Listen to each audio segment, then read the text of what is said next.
estrategia del día es traída para vos por bloomberlinia.com. Muy buenos días, estrategas. Soy Francisco Aldaya, editor de bloomberlinia.com, y hoy les voy a contar las 3 noticias más importantes para que arranquen su día. Además, Juan Pablo Álvarez con todo sobre los bonos en la fija. Como siempre, no se olviden de darle clic al botón para seguir a este podcast, de compartir este capítulo, de activar las notificaciones y si les gusta lo que hacemos acá de lunes a viernes, ¿por qué no darnos un 5 estrellas? 1. El gobierno de Javier Milei tiene una hoja de ruta para el momento en que decida liberar el mercado de cambios en 2025. Así lo comunicaron Federico Furiase y Martín Bautier, 2 asesores clave de Luis Caputo, durante una charla que dieron el 13 de diciembre en la Universidad Torcuato Di Tella. Bloomberg News escuchó esa presentación donde los funcionarios dijeron que piensan en implementar un sistema de flotación administrada para el peso. Según Furiase, está claro que Argentina tiene que tener una volatilidad monetaria limitada y en ese sentido el gobierno piensa en seguir un modelo implementado por otros países en la región que lograron bajar la inflación con una flotación administrada que controla justamente la volatilidad. Desde el gobierno aseguraron entonces que antes de salir del cepo, las reservas del central van a ser robustas y que se habrá reducido drásticamente la cantidad de pesos en circulación. Es decir, va a haber menos poder de fuego para generarle una corrida a la autoridad monetaria. Aunque evitaron dar detalles precisos del nuevo régimen cambiario, sí señalaron que están mirando con atención el stock de deuda en pesos del Tesoro. De lo que no tenemos ninguna precisión aún es sobre cuándo el gobierno piensa en avanzar con el plan de dolarizar la economía que esbozaba Milei durante la campaña presidencial. ¿Llegará en este primer mandato?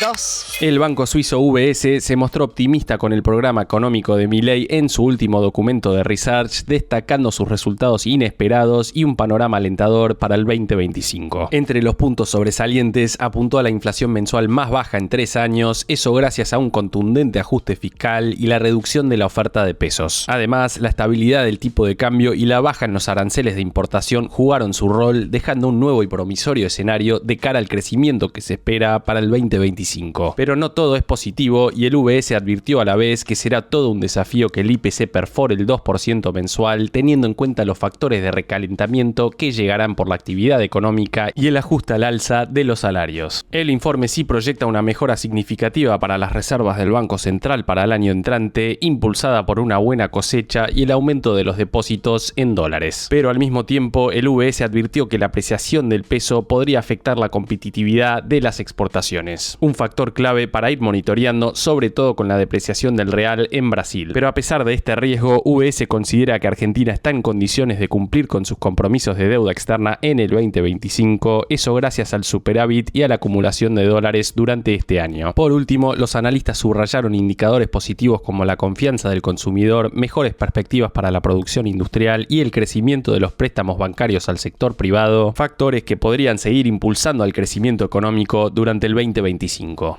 3. La Reserva Federal de los Estados Unidos llevará a cabo su última decisión de tasas del año este miércoles y todo indica que se viene un nuevo recorte de 25 puntos básicos. Sin embargo, el verdadero interés del mercado está puesto en las proyecciones para el 2025 que podrían ser más restrictivas que las presentadas en septiembre. ¿Por qué? En no menor medida por la retórica arancelaria de Donald Trump, que ya está teniendo repercusiones en prohibiciones de exportaciones chinas a Estados Unidos. Como escribió Bloomberg ayer, los últimos datos económicos refuerzan la necesidad de una postura más conservadora por parte de la Fed y el horizonte de la inflación sigue siendo un desafío de compleja proyección. En noviembre, por lo pronto, el IPC se aceleró a un 0,3% mensual y anualizadas, estas cifras están por encima del objetivo del 2% que se propuso la Fed. Así las cosas, el mercado le asigna un 97% de probabilidad de que la tasa de interés cierre el año en un rango de 4,25 al 4,5%, tal como se había anticipado en septiembre. Para el 2025, en cambio, la Fed había proyectado una tasa de 3,25 y 3,5%, lo que implicaría una reducción de 100 puntos básicos si este miércoles se concreta el recorte esperado. Sin embargo, el mercado ya está descontando que los recortes serían apenas la mitad de lo proyectado anteriormente. Y el contexto económico justifica esta cautela. Si bien el desempleo subió ligeramente al 4,2% en noviembre, sigue en niveles históricamente bajos. En otras palabras, mayor empleo, mayor cantidad de dólares en circulación para recalentar los precios. Efectivamente, el PBI creció un 2,8% en el tercer trimestre en Estados Unidos y la Fed de Atlanta proyecta un 3,3% para el cuarto trimestre, lejos entonces de una economía más enfriada. Y en todo esto este contexto, un dato curioso que no pasa desapercibido en el mercado. El Bitcoin alcanzó ayer un nuevo máximo histórico superior a los $108.000, acumulando así una impresionante suba de más del 150% en lo que va del año, justo antes de esta reunión clave de la Fed. ¿Estará subiendo como reserva de valor ante expectativas de más inflación?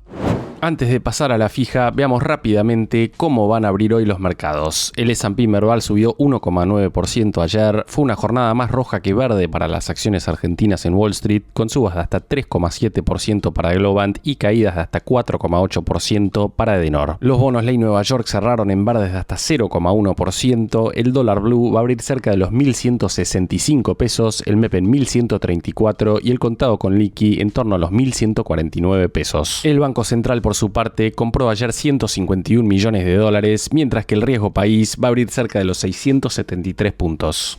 La fija. Y ahora, Juan Pablo Álvarez, contanos por favor qué está pasando en el mundo de los bonos. Buenos días, inversores, vamos a hablar de bonos. Esta semana nos toca encontrarnos en la fija un miércoles, ya que el último lunes los oyentes de la Estrategia del Día se dieron el lujazo de escuchar la entrevista con Fabián Con, CEO de Grupo Financiero Galicia. Y en este interín, los bonos hard dólar argentinos siguieron imparables para llevar al riesgo país a la zona de 670 puntos. Todavía estamos lejos de países como Uruguay, que tiene 85 unidades, o incluso Brasil, que está en 231. Pero también nos despegamos de Ecuador, que durante los últimos años estaba igual que Argentina y hoy tiene casi el doble de riesgo soberano. El próximo objetivo dentro de Latinoamérica podría ser alcanzar a El Salvador, que tiene un riesgo país de 385 unidades. A propósito de los bonos en dólares, el viernes pasado la consultora Quantum Finanzas sacó un informe sobre el rally de la deuda argentina y quiero destacar algunos puntos aclarando que las alzas mencionadas se acentuaron en las últimas dos ruedas bursátiles. Señala Quantum, de un rendimiento superior a 33% en el último trimestre de 2023, la deuda argentina pasó a uno de 12,4% al 13 de diciembre. Ello refleja un aumento del precio de los activos que se tradujo en una ganancia de capital de 156%. El precio promedio pasó de $25,4 cada 100 nominales a $65,1 cada 100 nominales. La reducción de los rendimientos repercutió en variaciones significativas del riesgo por legislación aplicable. La diferencia entre la deuda sujeta a la legislación argentina en comparación con la deuda sujeta a la legislación Nueva York se redujo de niveles de 600 puntos básicos a fines de 2023 a 200 puntos básicos hoy. Por último, el informe muestra que al 13 de diciembre los rendimientos soberanos argentinos a 10 años mostraban un rendimiento anual del 11,5%, cada vez más cerca de Egipto, que rinde 9,5% anual en euros, o de Pakistán, que rinde 10,8% en dólares. Por tomar ejemplos latinoamericanos, Brasil rinde 6,1% a 10 años, Colombia 6,1% también y México 5,9%. Chile está en 5% al igual que Uruguay. Pero no solo la renta fija argentina vive un gran momento, de hecho las acciones se fueron más arriba todavía y el S&P Merval bordea por estas horas su máximo histórico en dólares ajustado por inflación de Estados Unidos. Esto es porque el techo alcanzado en enero de 2018, ajustado a precios de hoy, equivaldría a $2.300 actuales, mientras que el Merval está ahora en torno a los 2.250. Dicho todo esto, ahora vamos a hablar con un experto de mercado como nos gusta hacer en esta columna. En este caso estamos en contacto con Diego Martínez Bursaco, Country Manager de InView. Te pregunto primero por la curva pesos. Con los números actuales vemos que el gobierno tiene un 50% de los vencimientos del año que viene en el primer trimestre. ¿Crees que puede haber algún ruido en ese sentido? No veo ruido en la medida que siga bajando fuerte la inflación. Creo que eso juega a favor del gobierno de poder de hacer un rollover sin sobresaltos de esas LECAP, porque tampoco hay tanto instrumento en pesos suplatorio, y además me imagino que de alguna u otra manera también la baja de la inflación le va a dar chances de seguir alargando plazos. La estrategia va a ser esa. Quizás en alguna licitación puede llegar a aparecer algún swap, digamos, sí,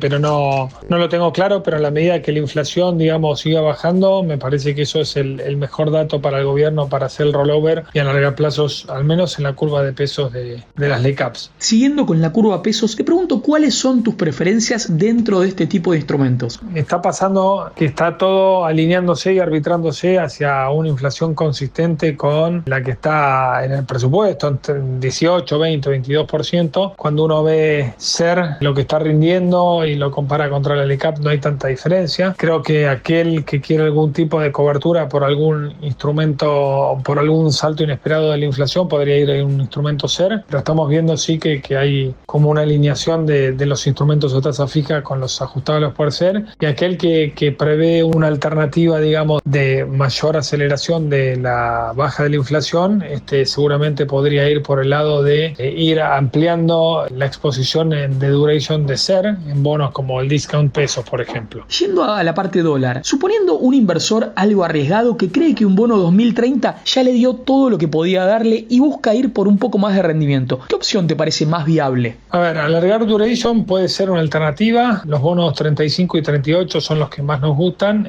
Si sigue la compresión de spreads, en ese sentido creemos que deberían ser mucho más sensibles a la continuidad de la compresión del riesgo país. Obviamente el atractivo del 2030 tiene que empezó a repagar la amortización de capital. Por lo tanto, ahí es un tema de preferencias del inversor. Si son preferencias de tratar de ganar, hacer capital gain mediante compresión de spreads, iría al 35 o 38, o tener un recupero de la inversión mucho más rápida, puede ser el 2030 una alternativa sin dudas. Te pregunto ahora por la curva corporativa del mercado argentino. ¿Temés un alza de tasas cuando se vaya el cepo? Hay dos mundos de curva de Benes, la ley de Nueva York y la ley argentina. Claramente la ley argentina tiene el peso favorable de todo lo que es la compresión, digamos, del cepo, digamos, ¿sí? Creo que están, en ese sentido, están caras. No veo un producto atractivo. Quizás es un producto para alguien que quiere tomar una ganancia y tener un periodo estacionario, sentarse arriba de una ON, pero hoy la verdad es que la rentabilidad de esas ONs no pagan, digamos, el riesgo de que algo pueda llegar a salir mal, o algún ruido económico que pueda haber en medio, o algún ruido político.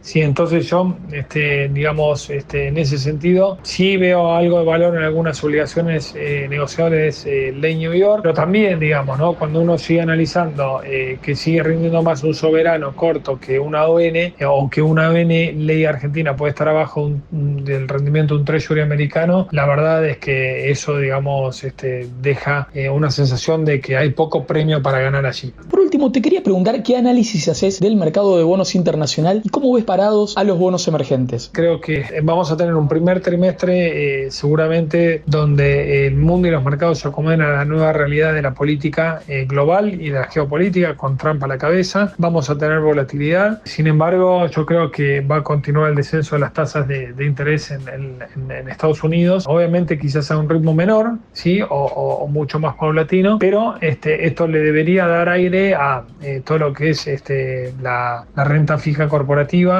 la de grado de inversión. Creo que ahí hay valor. De vuelta, están cotizando muchas de ellas como si fueran una ON, ley argentina, así que creo que allí hay valor. Y después sí, haría una apuesta por emergentes corporativos hard dollar. Creo que ahí hay muy buenos corporativos hard dollar que están siendo castigados, sobre todo en Brasil, porque tenemos obviamente mucha volatilidad política, incertidumbre, y creo que definitivamente debería ser el año de los emergentes, si efectivamente se da esta estabilización de la geopolítica a partir del segundo trimestre del año próximo. El dólar empieza a ceder un poco, los commodities encuentran un piso mucho más estable, y eso hay margen para hacer un carry contra bonos que tienen interesante cupón y que están cotizando abajo de la paridad. Así que creo que en bonos emergentes pondría una ficha siempre en hard dollar. Muchísimas gracias, Diego, por aportarnos tu tiempo y tu conocimiento. Seguramente los oyentes estarán ansiosos por saber cómo termina la reunión de política monetaria de los Estados Unidos. Seguramente la Fed recortará su tasa en 25 puntos básicos, por lo cual las ansias estarán puestas en qué pasa después en la conferencia de Jerome Powell. Antes de despedirme, dos cositas de la renta fija internacional. Por un lado, Bank of America completó un acuerdo de $1.000 millones para refinanciar parte de la deuda de Ecuador y ayudar a financiar la protección de bosques, ríos, lagos y humedales en el Amazonia. Por otra parte, les menciono un informe de la firma financiera T. Rowe Price que señaló en las últimas horas que el rendimiento a 10 años del Tesoro de los Estados Unidos podría alcanzar el 5% en el primer trimestre de 2025, y no descarta que en 2025 el Treasury a 10 años llegue a 6%. Ahora sí, estimados oyentes, me despido. Nos volvemos a encontrar el lunes que viene en La Fija.